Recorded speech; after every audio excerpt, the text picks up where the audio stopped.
The job ad was a godsend. Seriously, night watchman needed for off-season security at Splashland Water Park. Good pay. Minimal duties.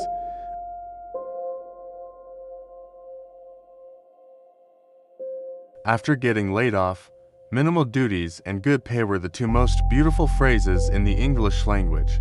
I aced the interview, which was just a quick phone call with a gruff guy named Henderson, the park manager. He told me to show up after sunset the next day.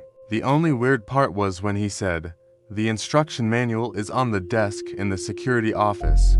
Read it. Follow it to the letter. Don't be a hero, kid." I arrived as the last streaks of orange and purple faded from the sky. The park was eerie, towering. Skeletal water slides loomed like dinosaur bones against the twilight. The wave pool was a vast, black mirror, and the cheerful, cartoon mascots painted on the walls seemed to sneer in the growing darkness. The security office was a small booth near the main gate, just like Henderson said. A thin, spiral-bound notebook sat on the dusty desk. The cover just reads Splashland Nightly Procedures. I flipped it open. The first page had a single, neatly typed rule. Rule 1. Upon arrival at 8 p.m., immediately lock the main gate. Do not open it for any reason until 6 a.m. This includes for law enforcement, fire department, or anyone claiming to be Splashland management. We will never visit unannounced. Okay. A little paranoid, but I get it. Liability and all that. I locked the heavy iron gate, the chain rattling with a sense of finality. Back in the office, I turned the page. Rule 2. Conduct your first patrol at 9 p.m. Follow the designated route. Do not deviate. While on patrol, if you hear giggling or splashing from the lazy river, ignore it. Do not investigate. The sound system sometimes shorts out. The sound system. Right. I grabbed a heavy-duty flashlight from the desk and set out at 9 sharp. The park was even creepier up close. My footsteps echoed on the concrete pathways. The air was heavy with the smell of chlorine and damp earth. As I passed the lazy river, a concrete channel now dry and littered with leaves, I heard it. A faint, childish giggle, then a soft splash, like a small stone tossed into water. My heart hammered against my ribs. The sound system. It's just the sound system. I repeated it like a mantra, forcing my legs to keep moving, my flashlight beam cutting a nervous path ahead. Back in the relative safety of the office, I read the next rule. Rule 3. At 11 p.m., you must go to the main wave pool, the tsunami. Stand at the deep end and shine your flashlight across the surface of the water for exactly 60 seconds. Do not look away. Do not turn the light off early. Do not keep it on for longer. This was getting stranger. I waited until my watch read 11 p.m. on the dot. The tsunami was massive, a dark, motionless void. I walked to the edge, my shoes crunching on the textured concrete. I took a deep breath, raised my flashlight, and switched it on. The beam sliced through the darkness, illuminating the still, black water. For the first 30 seconds, nothing happened. It was just me and the silence. Then, I saw movement, just at the edge of the light. A ripple, then another. Something was under the surface. It was large and dark, a shape that twisted and undulated just beyond the reach of my beam. It wasn't swimming so much as uncoiling. I felt a primal fear, a desperate urge to run, to turn the light off and flee. But Henderson's voice echoed in my head, to the letter. My hand trembled, but I held the light steady. 60 seconds felt like an eternity. The moment my watch ticked over, I clicked the flashlight off and practically sprinted back to the office, my back crawling with the feeling of unseen eyes. I didn't want to read the next rule, but I knew I had to. Rule 4.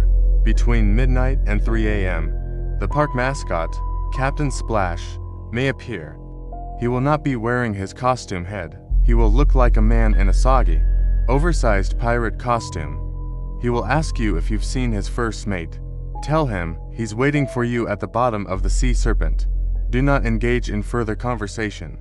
Walk away immediately. My blood ran cold. This had to be a prank. A twisted hazing ritual for the new guy. Right. At 1:37 a.m., I saw him. Through the office window, a figure was shambling down the main concourse. A man in a drenched, bedraggled pirate costume, just as the rule described.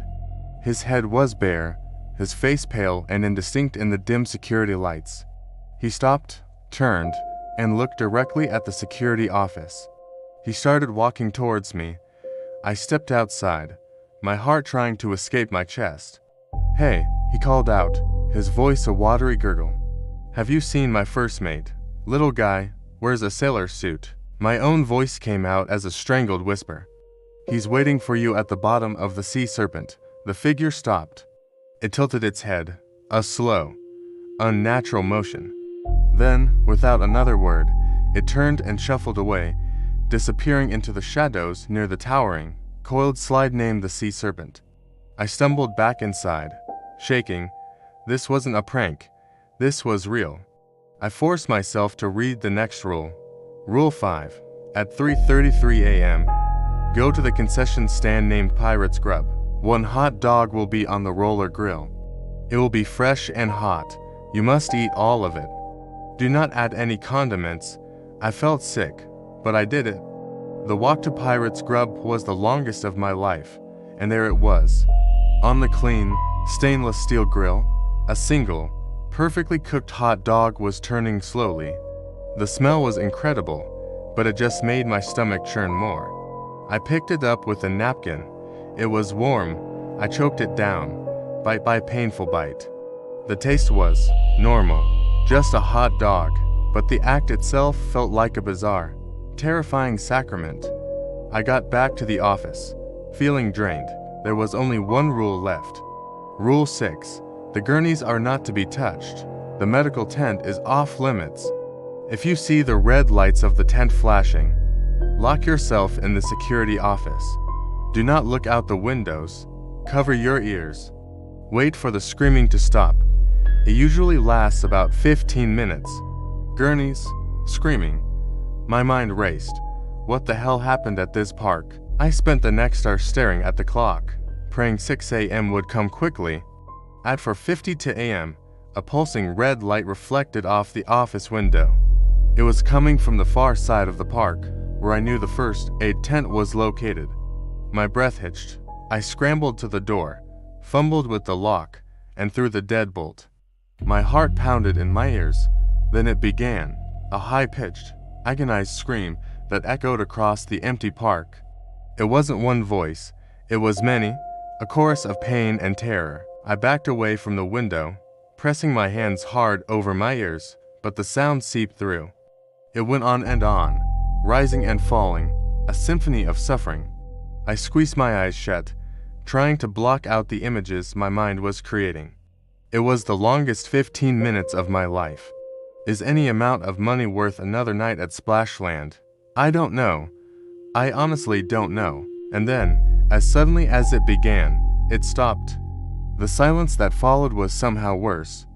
But the sun is going down, and it's almost time to go back. Thanks for listening to my story. If you enjoyed it, please hit that like button and subscribe for more.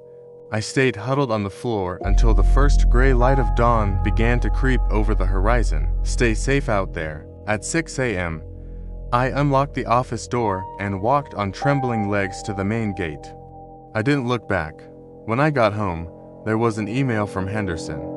It just said, "Good work. Pay has been deposited. See you tonight." I stared at the screen for a long time. I needed the money. I needed it desperately. But as I sit here now, with the sun setting again, I have to ask myself,